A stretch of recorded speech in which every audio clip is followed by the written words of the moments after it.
जी बेटा, हमारा आज का टॉपिक है कंज्यूमर प्रोटेक्शन। इसमें बेसिकली हमने देखना ये होता है कि गवर्नमेंट किस तरह से अपने शहरियों को एक प्रोटेक्शन देती है ताकि बिजनेसेस उनको मैनिपुलेट ना कर सकें। आइए हम इसमें जो डिफरेंट डिफरेंट एस्पेक्ट्स हैं उनको डिस्कस करते हैं। पहला एस्पेक्ट है contract law. A contract is a legally binding agreement between two parties.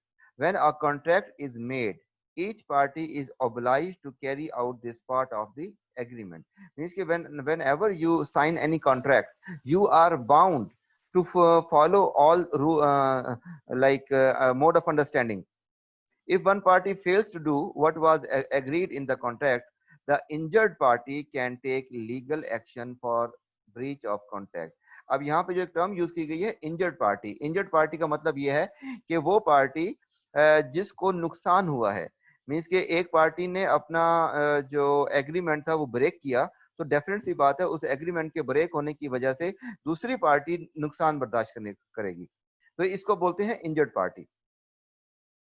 This is important in consumer protection as each party knows their respective rights and obligation and what might happen if they do not satisfy their responsibility.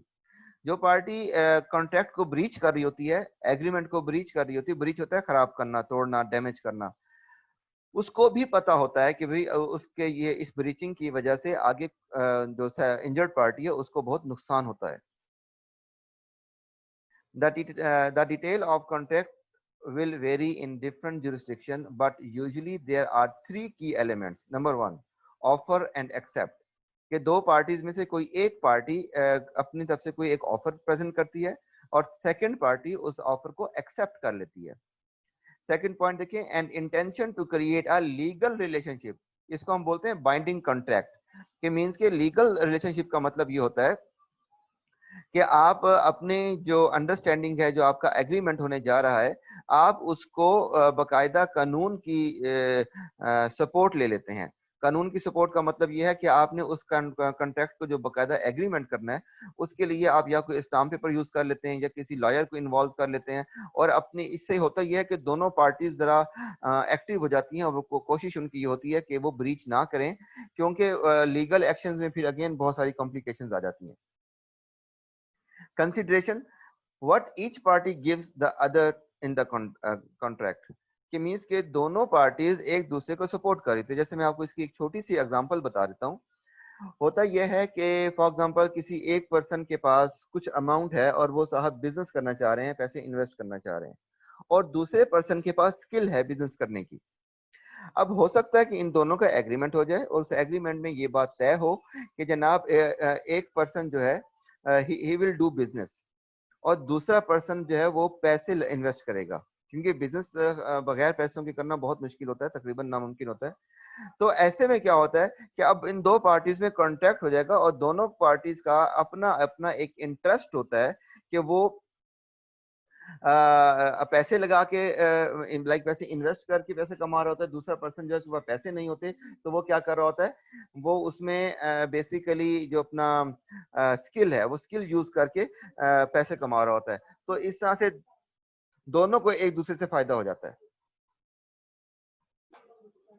A general legal principle is that the parties to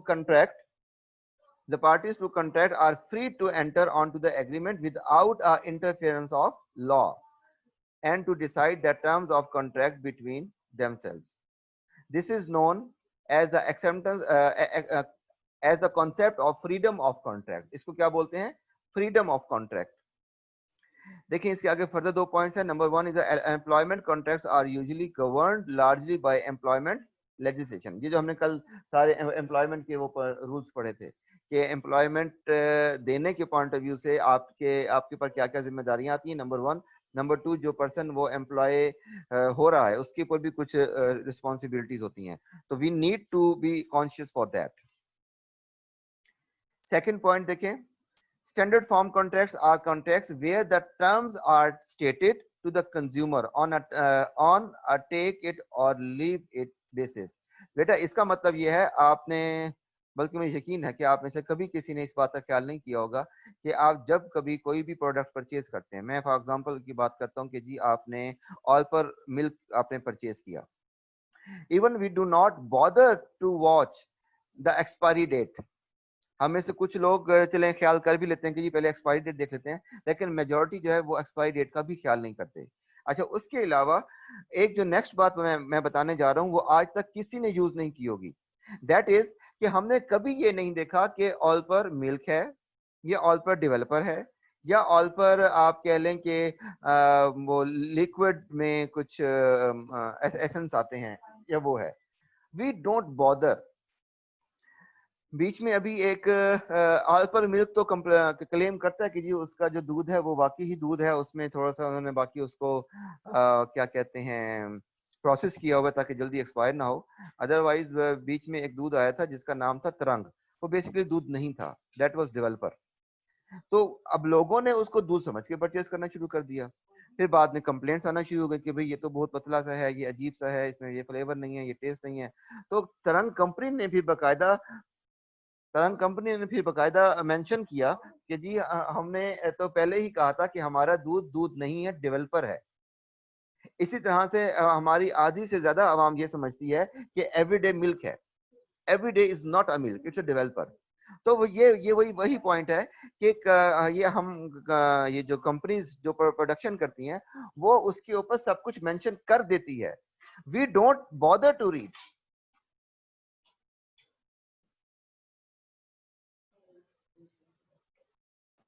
problem क्या होता है कि हम में से कोई भी ये बॉदर नहीं करता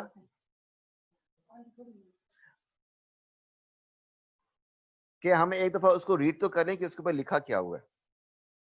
कंपनी, हर अच्छी कंपनी हमेशा क्या क्या इंग्रेडिएंट्स यूज कर रही है वो उसमें मेंशन करती है। जी, नेक्स्ट देखें, sale of goods legislation. Such legislation usually specifies that in contract for the purchase of goods or services, there are certain terms in the contract that consumer may rely on. Certain terms and conditions that consumer may rely on. Number one, title. Number two, description of goods. Number three, quality. आप जब भी कोई चीज purchase करें, now it's your responsibility. असल में ये responsibility vice versa है, दोनों साइड से है कि जो कंपनी वो प्रोडक्ट बना रही है उसने टाइटल भी मेंशन करना है, गुड्स को डिस्क्राइब भी करना है, और उसकी क्वालिटी के बारे में भी लिखना है। आप देखें कि मार्केट में किसी एक चीज की हर तरह की क्वालिटी मौजूद होती है। तो अब होता क्या है कि आप अगर आप उसमें मेंशन कर दें कि ये फलां क्वालिटी है, ये अच्छी क्वालिटी, ये सेकंड क्वालिटी, ये थर्ड क्वालिटी है, तो फिर आप सेफ हो जाते हैं, यू बीइंग अ कंपनी, अगर आप प्रोड्यूस कर रहे हैं तो। ठीक है। अच्छा बेटा, इस इन तीन पॉइंट्स को आप एक दफा रीड कर लें प्लीज, फिर हम आगे आगे चलते हैं।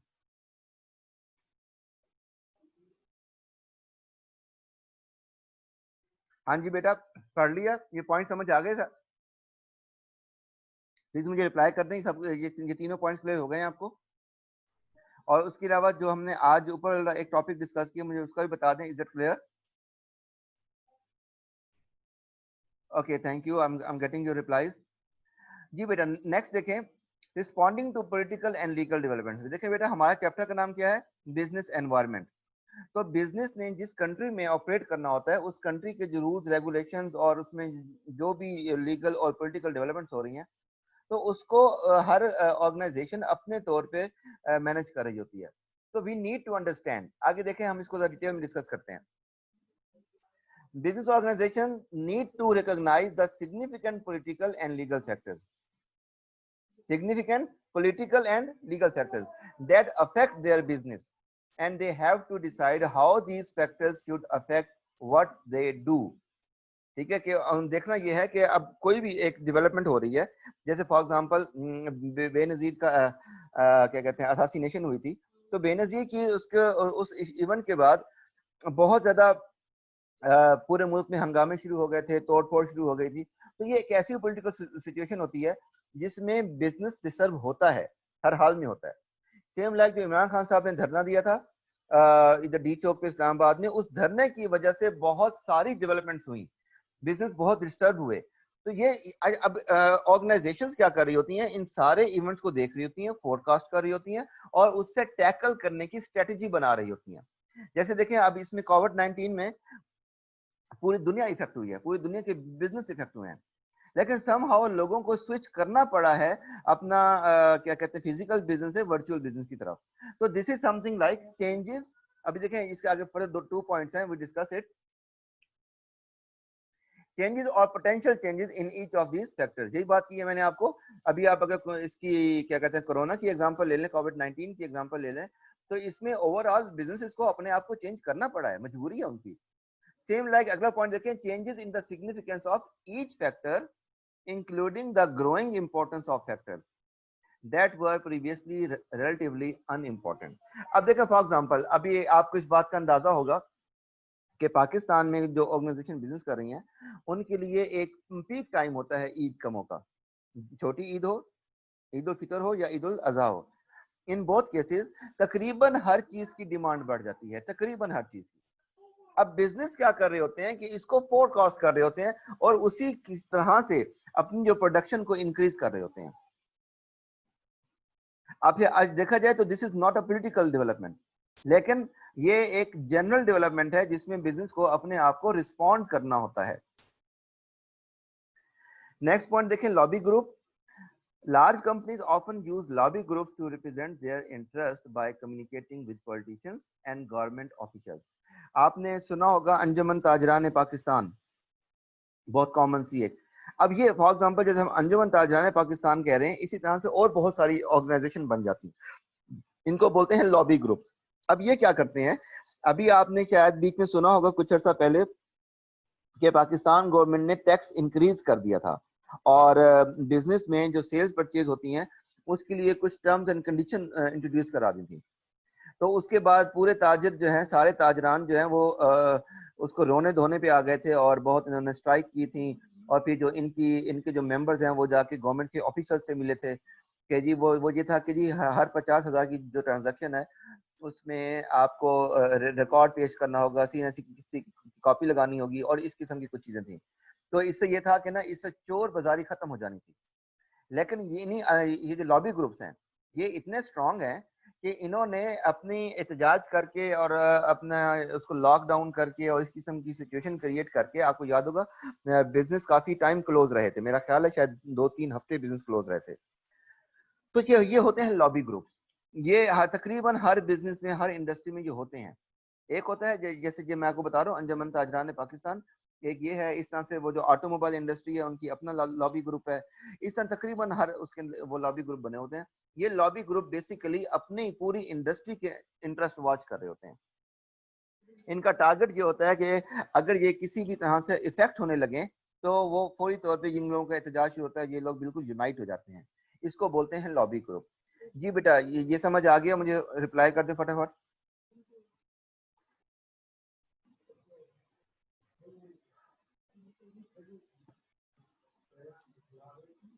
Okay, thank you, good, I am getting your replies. जी बेटा, मूविंग फर्दर। जी अब आ रहे हैं इकोनॉमिक फैक्टर। आप लोगों में से कितने लोगों ने इकोनॉमिक्स के F2 पढ़ी हुई है? रिप्लाई करें जरा मुझे।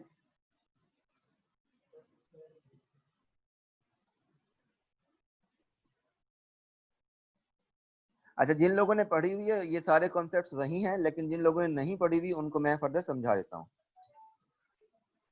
देखो, ये जो इकोनॉमिक फैक्टर होते हैं ये इसमें बेसिकली हम इकोनॉमी को देख रहे होते हैं कि how we can do business by keeping in mind the economic factors.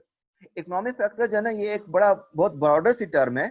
इसके अंदर माइक्रो इकोनॉमिक्स भी आती है और माइक्रो इकोनॉमिक्स भी आ जाती है। आए हम वन बाय वन इसको डिस्कस करते हैं। ये जो मैक्रो इकोनॉमिक्स है, macroeconomics is the study of whole economies rather than individual buyer. ये क्या है? Study of whole economies. Means कि आपके मुल्क के अंदर महंगाई है या नहीं है तो कितनी है, और महंगाई की वजह से लोगों की बाइंग कैपेसिटी कितनी है। लोगों की बाइंग कैपेसिटी कम हो रही है, ज्यादा हो रही है, जो भी उसका इफेक्ट आ रहे हैं, this is called macro economics. ये एक लार्जर लेवल पर होती है। It is study of the total economy or aggregate economy. It is concerned with issues such as employment and the level of unemployment. देखिए मुल्क में जितनी ज्यादा अनएम्प्लॉयमेंट होगी, जाहिर है लोगों की पेइंग जो कैपेसिटी है वो कम होगी या नहीं होगी, क्योंकि वो खुद जब अर्न नहीं कर रहे थे, how they can expense the amount of economic wealth that is created measured by national income and economic growth and the rate of inflation. ये कुछ certain factors हैं जो बीच में इन्वॉल्व होते हैं. अब देखें फॉर एग्जांपल अगर हम बात करते हैं countries income, GDP, all prices, inflation, business sector, all businesses और unemployment across the entire economy, ये सारे वो फैक्टर्स हैं जो इंक्लूड होते हैं. Supply and demand in the labour market. अब देखें अगर फॉर एग्जांपल किसी भी हम अगर प्रोडक्ट की बात करते हैं, अगर उसकी सप्लाई ज्यादा है मींस उसकी प्रोडक्शन ज्यादा हो रही है, लेकिन डिमांड कम है, डिमांड कम होने की वजह से उसकी जो सेल है वो कम हो रही है, तो डेफिनेट सी बात है रेट डाउन हो जाएगा. क्यों? कि वो जो सप्लाई है उस सप्लाई को कैरी करना भी तो एक पूरी कॉस्ट है ना. अभी मैं आपको इसकी एग्जांपल देता हूँ. इसी पेंडेमिक में आपने बीच में देखा था पेट्रोल की कीमतें बहुत कम हो गई थी. ये इंटरनेशनल लेवल पे कम हो गई थी. उसकी वजह क्या थी कि पेट्रोल जो इन्होंने निकाला हुआ था, लाइक वो जो एक फ्लो में रेगुलरली पेट्रोल की ट्रांसपोर्टेशन हो रही थी, पेट्रोल एक मुल्क से दूसरे मुल्क में आ जा रहा था, वो हुआ क्या कि वो इस पेंडेमिक की वजह से ऑर्गेनाइजेशंस ने अपने ऑपरेशन स्टॉप कर दिए, और ऑपरेशन स्टॉप करने की वजह से जितने लोगों के पास जितना जितना पेट्रोल था उनको अपने पास स्टोर करना पड़ गया. मींस के कुछ लोगों ने इस पॉइंट ऑफ व्यू से परचेज ज्यादा कर लिया था कि भी कल तो शिप में हम इसको लोड करा ही देंगे. अब हुआ ये कि शिप आई नहीं, लोड हुआ नहीं, अब उसको स्टोर करना प्रॉब्लम हो गया. अच्छा एक बात याद रखें कि बिजनेस में आप कोई भी प्रोडक्ट को जब अपने पास स्टोर करते हैं तो उस स्टोरिंग की अपनी एक कॉस्ट होती है. अच्छा हुआ ये कि पेट्रोल जो है वो फ्री मिलने पे आ गया, इंटरनेशनल लेवल पे पेट्रोल फ्री हो गया था. फ्री क्यों हो गया था? उसकी वजह ये थी कि कंपनीज ये कह रही थी कि हमसे फ्री में ले लो, क्योंकि हमें इसमें जितना लॉस इसको स्टोर करने में होना है उससे बेहतर है कि हम फ्री होगा अपने फ्री में देके अपने आप को इजी कर लें. तो दिस इज समथिंग लाइक कि हमने देखना होता है कि मार्केट इस वक्त किस ट्रेंड पे जा रही है, क्या वो ट्रेंड अपवर्ड है या डाउनवर्ड है. इसी तरह से जब हम बात करते हैं माइक्रो इकोनॉमिक्स की, microeconomics is concerned with the study of economic choices by individuals and firms and how individual economic decisions are driven by prices, cost and satisfaction. ये तीन वर्ड्स को अंडरलाइन कर लें. प्राइस क्या है, उस पे कॉस्ट कितनी आ रही है, क्योंकि प्राइस में प्रॉफिट शामिल होता है लेकिन कॉस्ट में प्रॉफिट शामिल नहीं होता. और फिर सेटिस्फेक्शन, कि वो आपकी प्रोडक्ट से नेक्स्ट जो आपका कंज्यूमर है वो कितना सेटिस्फाई हुआ है. There are links between macroeconomics and microeconomics. For example, if the level of unemployment in national economy is very high, अगर unemployment बहुत ज़्यादा है, this will affect the availability of additional labor for individual firms within the economy. Definite सी बात है कि अब हम क्या कह रहे हैं, will affect the availability of additional labor. Availability of additional labor जो है that would be again problematic. Example के तौर पे वो बता रहे हैं one product, one price, one consumer, one house hold और वन बिजनेस और इवन वन इंडस्ट्री. ये हम इसको समझने के लिए ना इस पॉइंट ऑफ व्यू से ले सकते हैं. आप देखें कि वही लोग जो आम तौर पे शूज नहीं परचेज कर रहे होते, वो उनकी शूज परचेज करने की कैपेसिटी नहीं होती, बाइंग पावर नहीं होती, लेकिन आप देखें कि ईद उल फितर में चांद रात को ही एक रात में ही इतनी सेल हो जाती है कि वो पिछली सारी कसर निकल आती. अब हमने से अभी एक इंडस्ट्री की एग्जांपल ली है, there are so many other examples. हाँ जी बेटा, मुझे बताएं कि ये जो जनरल इंट्रोडक्शन है मैक्रो इकोनॉमिक्स का और माइक्रो इकोनॉमिक्स का, एक इसको एक दफा आप रीड कर लें, और कोई पॉइंट नहीं समझ आ रहा तो आप मुझसे पूछ सकते हैं. I am giving you 2 minutes, इसको एक दफा रीड कर लें फिर हम इसको डिस्कस करते हैं. हाँ जी बेटा, have you read, is that clear? Please reply कर दें ताकि मैं आगे फिर फर्दर मूव करूं.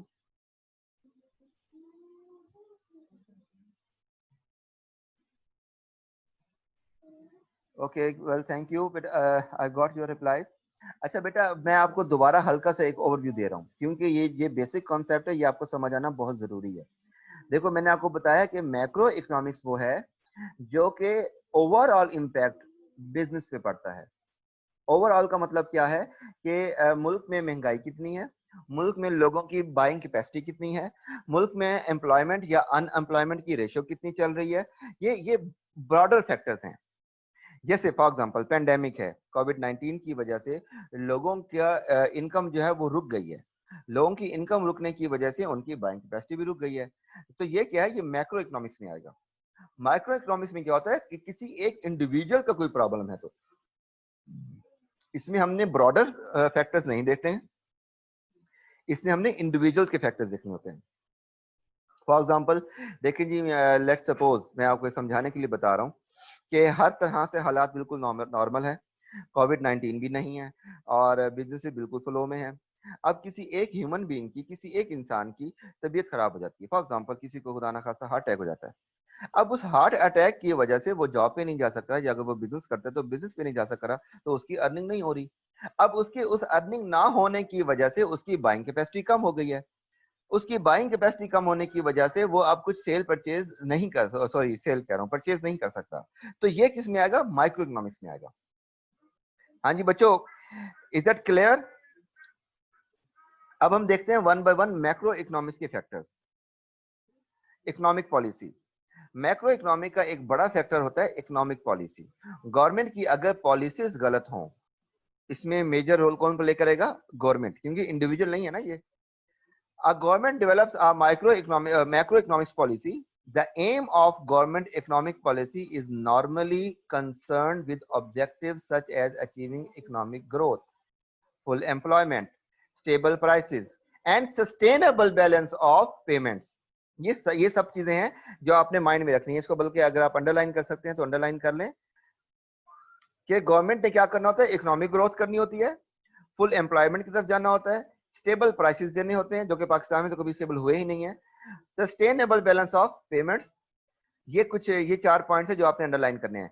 Developments in the national economy, the government policy is policy to influence the state of the national economy can have an important effect on business and individuals who are often referred to in economics as household. आप देखें जैसा एक house hold अपने घर के expense को manage कर रहा होता है ना, उसकी कोशिश होती है कि उसने इकोनॉमिक ग्रोथ में जाना होता है। अब एक इंडिविजुअल की इकोनॉमिक ग्रोथ क्या है कि उसके पास एक्सपेंस करने के बाद सेविंग कितनी है। कि अगर उसकी इनकम 50,000 है तो क्या वो 50 के 50,000 खर्च कर रहा है, तो उसका मतलब है कि जीरो इकोनॉमिक ग्रोथ। अगर वो 50,000 रुपए कमाकर 60,000 रुपए खर्चा कर रहा है तो इसका मतलब है कि उसका जो कैश फ्लो है वो नेगेटिव हो रहा है। तो इसी तरह से जब हम ब्रॉडर लेवल पे देखते हैं तो हम कंट्री अपने अपनी इकोनॉमी की ग्रोथ के लिए एफर्ट कर रहे होते हैं। हाँ जी मुझे बताइएगा, पाकिस्तान की जो इकोनॉमी है वो ग्रोथ की तरफ है या डाउनवर्ड है या इस वक्त माइनस में है, जल्दी से मुझे बताएं।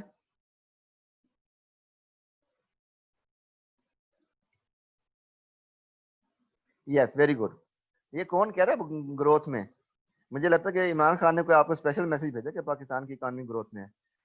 बेटा पाकिस्तान की इकोनॉमी बेसिकली माइनस में है। क्यों माइनस में है उसकी मैं वजह बताता हूँ कि जब तक आपके जो कर्जे हैं वो नहीं उतरेंगे इसका मतलब है कि आप माइनस में हैं। अगर आप इस वक्त ग्रोथ कर भी रहे हैं, फॉर एग्जांपल हम ये कहते हैं कि पिछले 1 साल में पाकिस्तान की इकोनॉमी ने ग्रो किया है, तो ग्रो करने के बावजूद तो माइनस में है ना। अगर इकोनॉमी का ग्राफ देखें तो मे बी वो ग्रो में हो, लेकिन इवेंचुअली जब हम एंड एंड रिजल्ट पे जाते हैं तो बेसिकली हमारे अभी तक कर्जे ही नहीं उतर रहे। वो कर्जे ना उतरने की वजह से हम माइनस में चल रहे हैं ना इस वक्त। नंबर टू, आपका जब एक्सपेंस और अर्निंग इक्वल बैलेंस पे नहीं आते तो इसका मतलब है कि आप माइनस में हैं। अगर वो ऊपर की तरफ जाए इसका मतलब आप ग्रोथ में है। जी बेटा नेक्स्ट पॉइंट देखें, measuring activity in the national economy. National income, gross national product and gross domestic product, ये 3 चीजें नोट कर लें। Number 1 national income, gross national product and gross domestic product are all measures of total economic activity during a given time period, usually 1 year। हमारा जो economic cycle होता है तो तकरीबन पूरी दुनिया में 1 ईयर का चल रहा है। For a particular country or region, at this stage in your studies, you need not to be concerned about the technical differences in how each is measured। हमें अभी इन चीजों का जो टेक्निकल डिफरेंस है कि ये मेजर कैसे होते हैं, वो अभी हमने इसको डिटेल में जाने की जरूरत नहीं है। But there are three broad approaches to the measurement of total economic activity. देखते हैं वन बाय वन उसको। Expenditure approach, one way of measuring. मैं आपको वैसे समझाता हूँ, मैं इसको यहाँ से रीड नहीं करता, ये जरा सिंपल पॉइंट है इसलिए मैं रीड नहीं कर रहा हूँ।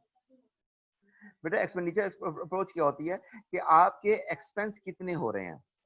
आप अगर आप हम कंट्री की बात कर रहे हैं तो कंट्री मुख्तलिफ ऑर्गेनाइजेशन के जरिए अपना रेवेन्यू इकट्ठा कर रही होती है, जिसमें सबसे बड़ा जो इदारा है वो एफबीआर है, federal board of revenue. FBR के अंडर फिर आगे इनकम टैक्स हो, ये टैक्स और सेल्स टैक्स और जनरल टैक्स, मुख्तलिफ टैक्सेस होते हैं। ये हमारे बेसिकली अब देखना ये है कि ये जो इदारे हैं हमें इनकम जनरेट करके दे रहे हैं, उसकी बेस पर वो जो इनकम हमारे पास आती है उससे हम आगे एक्सपेंस क्या कर रहे हैं। अगर तो वो इनकम कम आ रही है और एक्सपेंस ज्यादा है तो इसका मतलब है कि आपका कैश फ्लो नेगेटिव है। अगर इनकम आपकी अच्छी है, इनकम आपकी ज्यादा है और एक्सपेंस कम है, इसका मतलब है कि आपका कैश फ्लो पॉजिटिव है। आपको पता है पाकिस्तानी कौम का मिजाज क्या है कि 100 रुपए आने जेब में आने, लेकिन खर्च हमने 150 करने हैं। 50 हम बाद में उतार लेंगे, खैर देखी जाएगी। और भी उस फलां बंदे से उधार ले लो, फलां से उधार ले लो, अच्छा उतर देंगे, नहीं कुछ होता। इसी अप्रोच ने पाकिस्तान को डुबो डुबो दिया है। पूरा पाकिस्तान इन्हीं कर्जों पे चल रहा है। इस इन कर्जों पे होने की वजह से अब क्या हो रहा है, जिससे आप कर्जा लेते हो ना, वो सिर्फ आपको पैसे नहीं देता, वो आपको पैसे देने के साथ अपनी different terms and condition apply करता है। अब आपको पता है कि हमारे जो वापडा का बिल आता है, बिजली का जो आपका बिल आता है, उसमें कितने पैसे आपको एक्स्ट्रा पे करने पड़ रहे होते हैं। अच्छा, इसमें बहुत सारी चीजें ऐसी होती हैं जो एक्चुअली आप अगर हम मकरूज ना हो, हमारे ऊपर टर्म्स एंड कंडीशन ना हो, तो आप देखेंगे कि आपका जितने बिजली के यूनिट आप कंज्यूम करते हैं उसके अगेंस्ट एक मिसाल है कि 1000 रुपए बिल आ रहा है, आजकल के हिसाब से बता रहा हूँ। इस 1000 रुपए में से 400 रुपए 500 रुपए जो है वो आपके फजूल के टैक्सेस हैं, जो कि आईएमएफ ने कंडीशंस तय की हुई हैं कि जी आपने अपने अवाम से फलां मत में इतने इतने पैसे लेने हैं। तो ये क्या है, ये बेसिकली हम देखते ही हैं कि जब भी कोई इकोनॉमी हमने देखनी हो कि वो ग्रोथ की तरफ है या डाउनवर्ड है, तो उसमें हमें देखना ये है कि उनका कैश फ्लो कैसा है। अगर तो कैश फ्लो नेगेटिव है, अभी देखें अगर हम सर्टेन सिचुएशन की बात करें, तो हर पॉलिटिकल गवर्नमेंट को ये टेंशन होती है कि हम किसी भी तरह से अपना एक अच्छा इमेज पोर्ट्रे कर जाएं। अब उस किसी भी तरह में क्या क्या चीज आती है कि बहुत बड़ी कॉस्ट पे करनी पड़ती है अवाम को। अब किसी भी तरह में क्या होता है कि आपको बहुत बड़ी कॉस्ट पे करनी पड़ी थी अवाम को। क्यों? कि जी आपकी औकात ये है कि अभी आप मेट्रो नहीं बनवा सकते, आपकी औकात ये है कि अभी आप मोटरवे नहीं बना सकते, आपकी औकात ये है कि अभी आपके मुल्क में रोड्स का इंफ्रास्ट्रक्चर बहुत अच्छा नहीं हो सकता, क्योंकि आपका कैश फ्लो नेगेटिव में है। अब गवर्नमेंट्स क्या करती हैं कि गवर्नमेंट जो है ना वो अपनी एक गुडविल जनरेट करने के लिए, आल्दो इसको बोलते हैं नेगेटिव गुडविल, है गुडविल लेकिन है नेगेटिव। वो क्या करती हैं कि कर्जे उठा के मेट्रो बना दी। अब आपको पता होगा कि खाली जो सिर्फ मुल्तान की मेट्रो है, ये 40 अरब से 50 अरब रुपए के दरमियान इसकी कॉस्ट आई है। तो कहां से आए ये पैसे? पाकिस्तान का कैश फ्लो तो है ही नेगेटिव। अच्छा चलें जी, एक अप्रोच ये होती है कि जी हमने 50 अरब रुपए लगा दिए, लेकिन अब हम इस 50 अरब रुपए से आगे फर्दर जनाब हर महीने 2 लाख रुपए, 5 लाख रुपए, 10 लाख रुपए कमा रहे हैं। चलो फिर तो बात समझ आती है कि चलें जी कोई बात नहीं, हमने कर्ज उठा के बिजनेस किया, बिजनेस हमारा प्रॉफिट में है, तो ये है कि जी हम चलें इसको कुछ टाइम में मैनेज हो ही जाएगा। लेकिन ऐसा भी तो नहीं है। अब ये देखें इस तरह के जो डिसीजंस हैं कि जी नौजवानों को लैपटॉप फ्री दिया जा रहा है। अब लैपटॉप वाली स्कीम में कितने अरब रुपए लगे होंगे वो कोई नहीं पूछने वाला। अच्छा, बज़ाहिर उस पॉलिटिकल पार्टी ने अपनी शोशा कर दी, अपनी बल्ले बल्ले करा दी, अपने जनाब इन्होंने मीडिया पे बहुत बड़े बड़े एड चलवा दिए और बड़ी बड़ी बातें कर दी, सब कुछ हो गया। लेकिन देखना यह कि उसका आउटपुट क्या है। हम कर्जे उठा के लोगों को मेट्रो बना के दे रहे हैं। मीन्स के अगर देखें अगर हम ये देखें कि अगर मेट्रो नहीं थी मुल्तान में तो क्या था, भाई लोग थोड़ी सी मेट्रो की वजह से थोड़ी सहूलत हो गई है ना, कि आपका सफर थोड़ा आरामदेह हो गया। ठीक है, आपको एसी बस मिल गई है, आपका जो सफर है वो कम टाइम में पूरा हो जाता है। अगर अब ये वो चीजें हैं कि जो अगर ना होती तो वो बेहतर था। क्योंकि उसकी वजह से इनडायरेक्टली जो आपके ऊपर बोझ पड़ा है, आवाम के ऊपर जो बोझ पड़ा है, वो ज्यादा अनबियरेबल है। अभी अभी पाकिस्तान का नाम क्या कहते हैं, ब्लैक लिस्ट में होने जा रहा था 5-6 माह पहले, या तकरीबन 7-8 माह हो गए हैं। वो ब्लैक लिस्ट आप ब्लैक लिस्ट में आ रहे थे, अभी आप ग्रे में हैं, ब्लैक में आ रहे थे, क्यों? यही रॉन्ग पॉलिसीज, इकोनॉमिक पॉलिसीज इंतहाई गलत हैं। हम खर्चे किए जा रहे हैं। आप इसकी मिसाल को आप इस तरह से समझ लें, आप मेट्रो को छोड़ें, आप देखेंगे जी आपके वालिद साहब की इनकम है 30,000 रुपए, 3 बच्चे हैं, घर किराए का है, और चलें जी घर भी किराए का नहीं है, लेट्स सपोज। अब आपके पास डेफिनेट सी बात है एसी लगवाने की अफोर्ड नहीं है, 30,000 में तो एसी नहीं अफोर्ड हो सकता ना, पॉसिबल ही नहीं है। एसी लेना एक अलग चीज है, एसी का बिल भरना उससे बड़ी चीज है।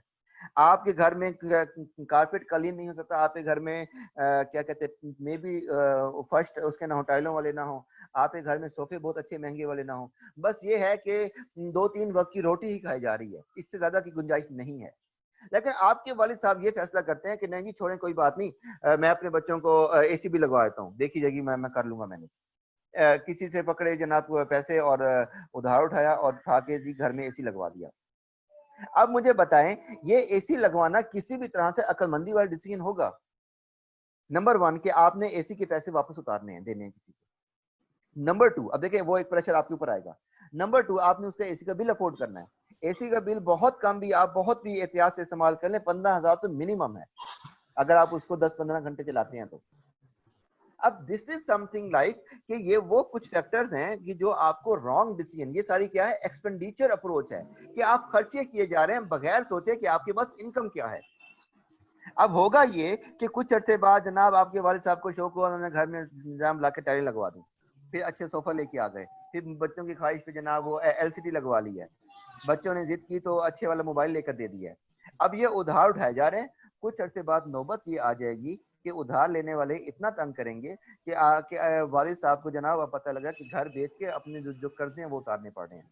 अब मुझे बताएं, अपने घर में थोड़ी सी कम एक्सपेंस करके गुजारा करना ज्यादा बेहतर था, या आप इस तरह से किराए के धक्के खाएंगे और अब इस तरह जिंदगी गुजारेंगे, ये ज्यादा बेहतर है?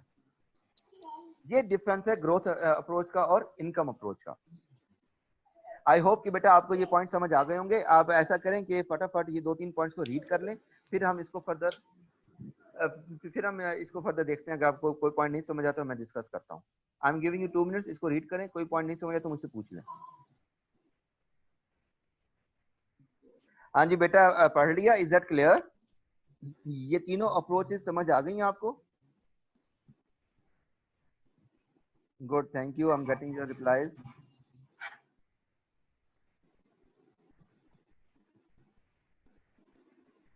अच्छा बेटा, अब हम डिस्कस करने जा रहे हैं आगे, एक फार्मूला आ रहा है, इस फार्मूले को देखते हैं।